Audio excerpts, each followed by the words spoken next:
So, if you want to see the future of the country, you need to look in state legislatures. I'll do the setup for Talarico this way, which is to say in 2022, the States Project posted just some local state reps from Texas. We want to get people excited about Texas. And so who are the good state reps? So we had on that Gina Hinojosa, who's now the Democratic nominee for governor in Texas, a state representative named Jasmine Crockett, and a state representative named James Talarico. Right. So if you were here then, you were seeing the future of Texas politics when you thought you were just doing a little minor league state legislative game. But if there was one thing I wanted people to take away from this book, it is you have a role to play in our democracy, not so that you feel better, but so that you impact outcomes. Our democracy needs you today to think long and hard about any dollar or minute you have and how you can be a participant in it. If you claim you love democracy, do something about it that matters, not just the thing that's easiest or feels best. Impact. One thing that's really important about the States Project, and it's only possible because of giving circles, is almost all of the dollars we spend in states and on campaigns, like well more than 90%, is given directly to be able to be coordinated in campaigns with the candidate themselves. We are not here telling you we write a better TV ad. And don't forget, if you're on this call and you like the TV ad, it probably won't win over a swing voter. We don't tell you, we have some genius new scheme. We are here to get the candidates off the phone with special interests onto the doors with their constituents or the people they want to be their constituents, and have the tools to spend money well to communicate with voters themselves.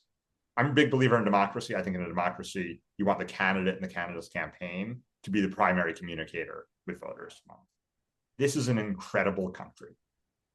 The diversity of people who share a vision for what this country is, the extraordinary beauty and difference in the geography and the culture and the cuisine and the similarity, the true supermajority commitment to the second sentence of the Declaration of Independence as the greatest sentence ever written and one that has to be made true. It's mind-boggling.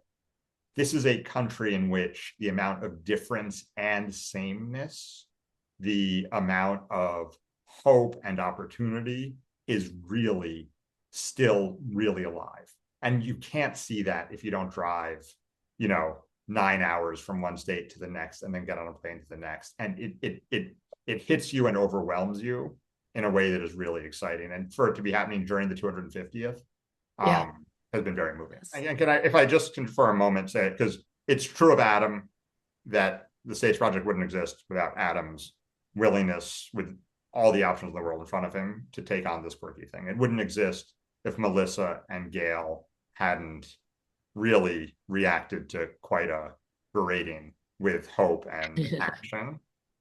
And that's true of members of the team who've been with us from Raymond, like Lauren, who I talked about before, John Raskin. But it is also really true of the folks on this call, the giving circles that took this on when we were small and scrappy and trying to figure out how to make this work for you all, but you were also making it work for us. And I hope you see yourself in the book. In fact, both in the written version and in the audiobook, you will literally see yourself. And the reason for that is there is no story in America about the power of states and state legislatures ever now moving forward that does not include giving circles. You have made a stamp on the institution and on the country, and I hope you feel that for yourselves, because me, Adam, Melissa, none of us did that. All of you did that.